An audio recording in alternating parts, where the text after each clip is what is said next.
윤석열 대통령이 한동훈 국민의힘 비대위원장에게 오찬을 제안했지만 한동훈 전 위원장이 건강상의 이유로 거절했다고 합니다.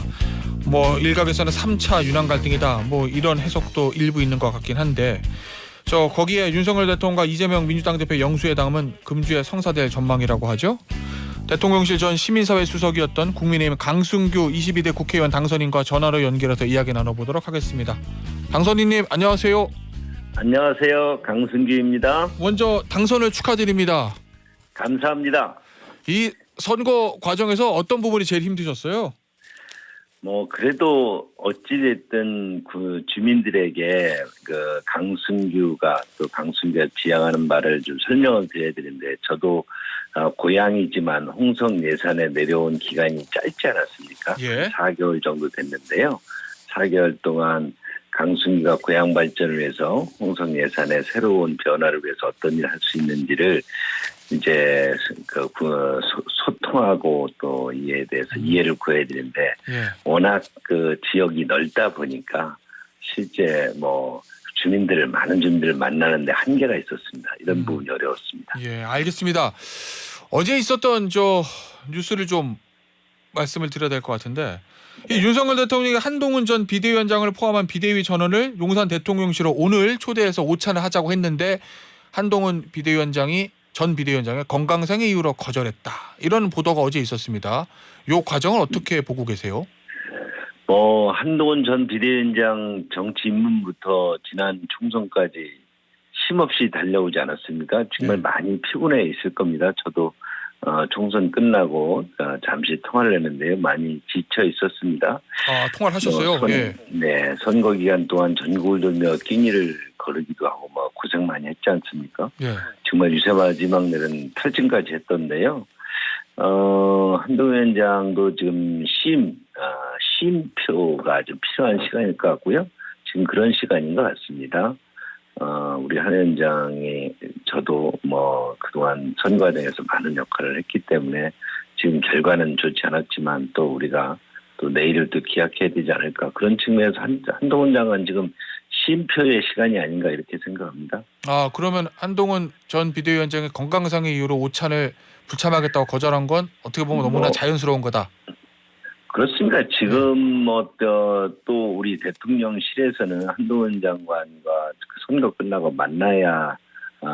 만나기로 했던 만큼 그런 측면에서 오찬이 추진됐던 것으로 이해가 되고요. 예. 한동훈 장관 입장에서는 지금 쉼표가 필요한 시간이다. 그렇게 생각하지 않았을까.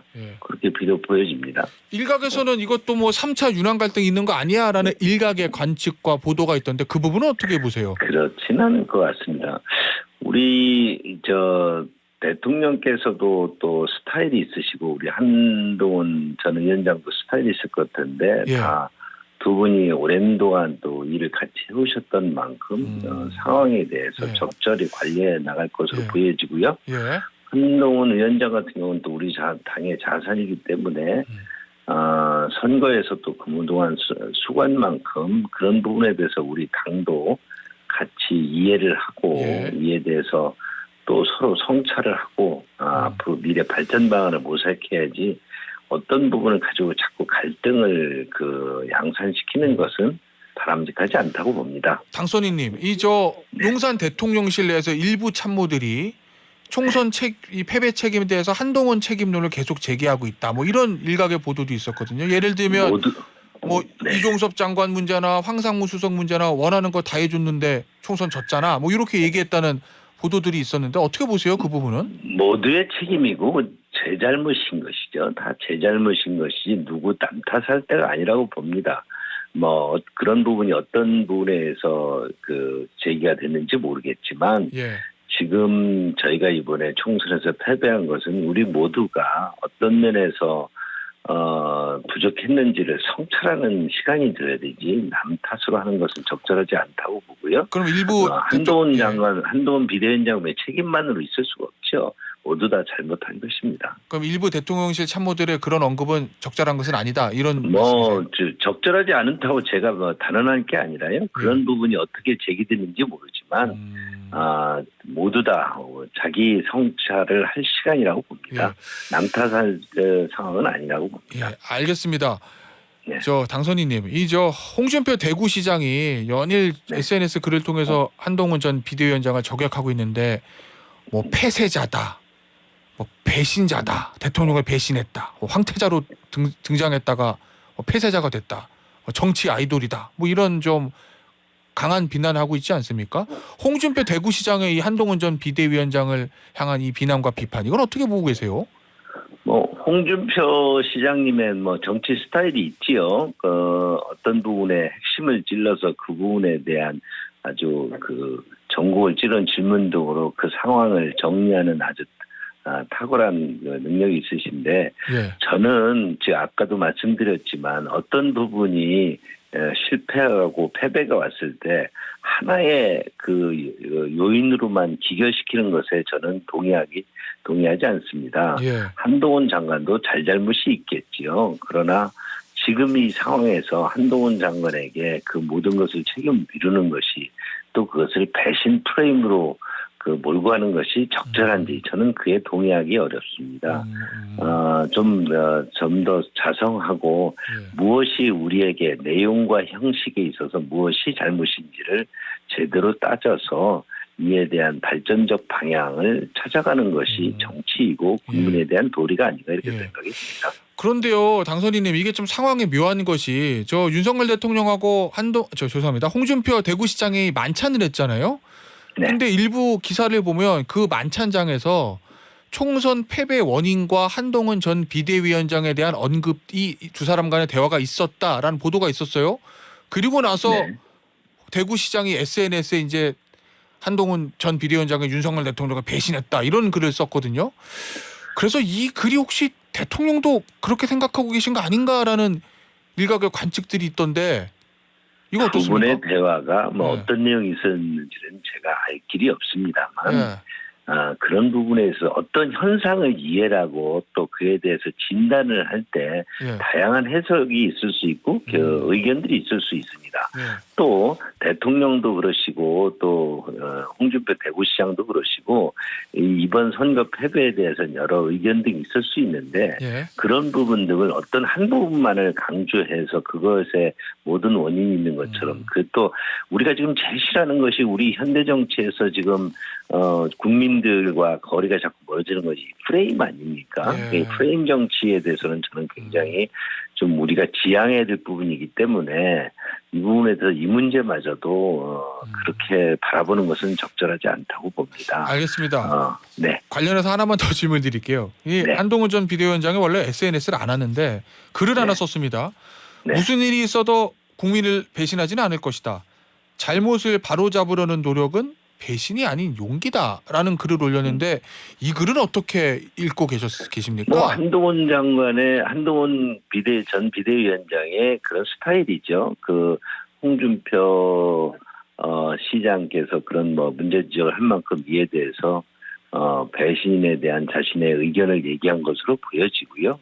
그런 부분에서 저희는 소통이 이런 어떤 상대에 대한 어떤 부분에 대해서 자기 의견을 얘기한다 하더라도 그 하나로 모든 것을 전체를 아우른다고 볼 수가 없기 때문에 이런 문제도 한동훈 전 비대위원장의 의견이고 스타일일 뿐입니다. 저는 그런 부분에서 공방이 있었다 이런 정도로 이해를 하고 싶습니다. 한동훈 전 비대위원장 전당대회에 나와야 된다고 보세요? 아니면 쉬어야 된다고 보세요? 저는 이번에는 좀 쉬었으면 좋겠습니다. 적절하지 않은 것 같고요. 지금 아까도 말했지만 너무 많은 에너지를 소모했을 것이고 지금 한동훈 비대위원장에게도 지난 비대위 활동 기간에 여러 상황이 있었을 것입니다. 또 본인도 이에 대한 성찰을 하고 있을 것인데 이를 좀 쉬면서 들여다봐야 또 새로운 미래에 대한 에너지가 창출되는 것이죠. 지금 어떻다고 해서 또 다시 나와야 된다. 또 이래서는 더 나오면 안 된다. 이런 부분들에 대해서 밖에 공방이 있지만 본인께서 좀 판단할 수 있을 것으로 보입니다. 저는 지난번에 통화를 할 때도 쉬는 시간이 필요하다 이렇게 의견을 준 바 있습니다. 아, 그러세요? 알겠습니다. 저 당선인님, 윤석열 네. 대통령이 이재명 대표와의 영수회담을 제안하고 지금 성사가 된 거, 이건 어떻게 평가하고 계세요? 뭐 아마 대통령께서 정치하는 스타일을 좀 바꾸는 것 같습니다. 네. 정치를 좀 더 집중하시려는 것 같고요. 어디에? 뭐 그런 만큼 22대 국회 정말 어려운 국회라고 다 국민들이 지금 걱정하고 있지 않습니까? 뭐 대통령께서도 정치하는 대통령으로 이 스타일을 바꾸는 만큼 네. 국회도 여야가 그 정부와 함께 협치하는 그런 진정으로 국민만 바라고 협치하는 기회로 바뀌었으면 하는 네. 바람입니다. 정말 어려운 상황인데요. 어려운 만큼 이것을 한번 좀 더 이렇게 국민들 입장에서 완전 반전의 계기로 삼는 그런 시발점이 되었으면 하는 기대를 해봅니다. 그 당선인님 말씀하신 내용이요. 오늘 아침 저 조선일보 일면에 이런 기사가 실렸더라고요. 그 이재명 대표와 통화한 직후에 대통령이 비서실장, 안보실장, 정책실장을 모아놓고 이제 정치하는 대통령이 되겠다. 이런 뜻을 네. 밝혔다고 보도가 됐던데 뭐 대통령의 네. 스타일이 완전히 바뀔 거다. 이렇게 보고 아니, 계시는 저도 예. 그 기사를 보았는데요. 예. 저는 대통령께서 지난번 국무위에서 국민을 위해서 못할 일이 없다. 이런 표현을 한번 쓰신 것도 기억이 나고요. 예. 또 이재명 대표에게 전화를 해서 형식이나 상황 또 앞으로 여러 가지 전화나 식사 등을 통해서 자주 만나자 소통하자 이런 표현을 쓰신 게 지금 일부 언론에 보도된 것처럼 정말 이제 정치를 하는 대통령으로 좀 정치를 더 그동안에는 좀 국정 과제 개혁 국민의 준엄한 명령, 정권 교체의 의미 이런 쪽에 좀 집중하셨거든요. 네. 그러다 보니까 이제 여야 관계라든지 정치하는 부분에 있어서 좀 이렇게 국민들께서 좀 부족하다 생각하는 면도 있었을 것으로 보이고 예. 이번 총선 결과도 이런 측면이 많이 지적되지 않습니까? 예. 그러면서 대통령께서 그렇다면 내가 스타일을 좀 바꾸겠다. 형식을 좀 바꾸겠다. 이런 표현, 이런 생각을 하지 않으셨을까? 예. 저도 그 보도 보면서 그렇게 이해를 했습니다. 당선인님, 네. 당선인님께서 시민사회수석으로 재직하셨을 때 네. 그때 이미 대통령이 정치하는 대통령을 하셨다면 더 좋지 않았을까요? 정권 교체 의미 또 예. 우리가 가지고 있었던 여러 가지 지난 정부에 있어서 지나치게 좌쪽으로 넘어가서 이에 대한 여러 가지 국가 기강의 어떤 분란 이런 부분 등을 바로잡고 하는 문제가 굉장히 크게 다가왔습니다. 그리고 그런 부분 등을 또 한미 한미 관계 정상화라든지 또 자유민주주의 법치주의를 바로 세우고 이런 문제들이 정권 교체 의미에 분명히 담겨 있었기 때문에 이런 부분 등을 대통령께서 국정과제로 삼고 하지 않을 수 없는 상황이었죠. 그런 부분에 대해서 집중했던 것이고 지금도 그런 과제 정권 교체 의미는 분명히 있는데 네. 이에 대해서 스타일이 좀 대통령께서 좀 더 국민과 또 야당과 또 여러 가지 상대 세력과도 좀 더 대화를 하고 어떤 조율을 하고 해나가야 된다 이런 부분이 알겠습니다. 강하게 이번에 지적됐다고 보여지는 거죠. 알겠습니다. 네. 당선인님, 당선인 총회가 오늘인가요? 오늘입니다. 오늘이죠. 오늘 오후에 있습니다. 이게 아무래도 지금 보니까 이제 비대위를 어떻게 해야 되느냐 이거에 대해서 TK 쪽에서 영남 쪽에서는 관리형 비대위 얘기 나오고 수도권에서는 혁신형 비대위 얘기 나오던데 충청권의 당선인인 강승규 당선인은 어떻게 보십니까? 이 비대위의 성격. 저는 지금 비대위가 중요한 시점보다는 빨리 여당이 예. 지도 체제를 갖춰야 되는데 그 네. 지도 체제를 갖추기 위해서는 비대위를 거칠 수밖에 없습니다. 예. 비대위가 구성되지 않으면 지도 체제를 전당대회를 할 수가 없는 게 지금 현재 당원 당규입니다. 예. 그러기 때문에 비대위가 만들어지는 것이기 때문에 비대위가 혁신 비대위냐 관리형 비대위냐라는 논란은 크게 저는 없어 보입니다. 오히려 예. 이것은 어차피 지도 체제를 제대로 갖추기 위한 아주 중간자적인 성기이기 때문에 예. 굳이 얘기한다면 관리형 비대위가 아닌가 이렇게 보여지고요. 예. 빠른 시일 내에 전당대회를 통해서 예. 지도 체제를 갖추고 예. 지금 이 위기를 정말 협치로 또 여야 관계를 알겠습니다. 제대로 풀어내는 것이 예. 중요하다고 보여집니다. 당선인님 짧게 하나만 더 질문 드릴게요. 지금 당원 100%잖아요. 룰이요. 네. 이거 여론 반영비를 높여야 된다라는 일부 의견이 있던데 그 부분은 어떻게 보세요?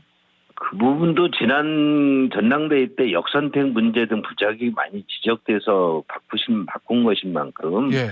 이 부분을 바로 또 뭐 민심을 반영 더 높인다 이런 부분 등이 저는 그렇게 적절한지 의문이 듭니다. 알겠습니다. 오늘 인터뷰 여기서 마무리하도록 할게요. 국민의힘 네. 강승규 당선인이었습니다. 감사합니다. 감사합니다.